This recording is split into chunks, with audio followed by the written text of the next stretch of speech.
published Icons of Evolution in 2000, what I called the ultimate icon was a drawing of an ape-like creature gradually morphing through more and more human-like animals into a modern human being. This is perhaps the most powerful icon of all. It touches us most directly in the sense that it's about our own origin. And it's basically an imaginative drawing to illustrate a materialistic story, namely that we morphed into our modern form through unguided evolution without any design.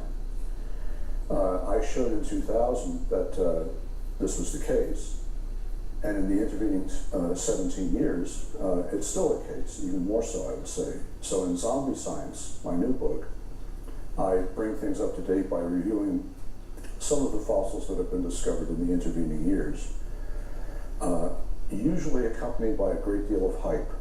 Probably the funniest example of these new fossil discoveries is Ida, which was reported in 2009, accompanied by a lot of hype, as they usually are. It was called the eighth wonder of the world, among other things. A 2-hour documentary was produced before the announcement in the scientific literature, so the hype was guaranteed to hit big time. Within a year, the thing had been discredited. It turned out to be a lemur, not an ancestor of modern primates, modern human beings. The other fossils that have been reported in the intervening years are perhaps not so hyped up and not so discredited, but in any case, it seems that every discovery complicates the story of human evolution more, as in fact evolutionary biologists predicted in the 1980s. So instead of ending up with a nice clean line from an ape-like creature, chimpanzee-like creature, whatever, to a modern human being, each discovery complicates matters even more than they were complicated before. So we still don't know really what human evolution looked like, if in fact it was evolution at all. The discovery of missing links is really quite funny.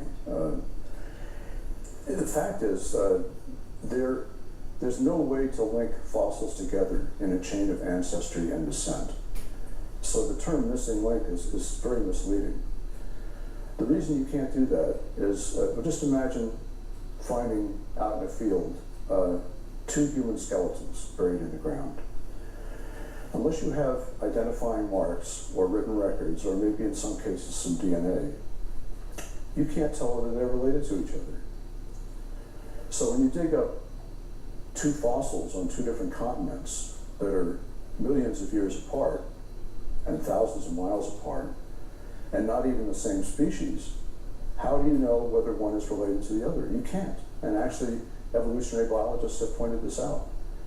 You cannot link fossils. The fossils themselves do not provide the evidence for ancestry and descent. They may illustrate it. They may make good pictures in a book, but they themselves do not provide the evidence. They cannot.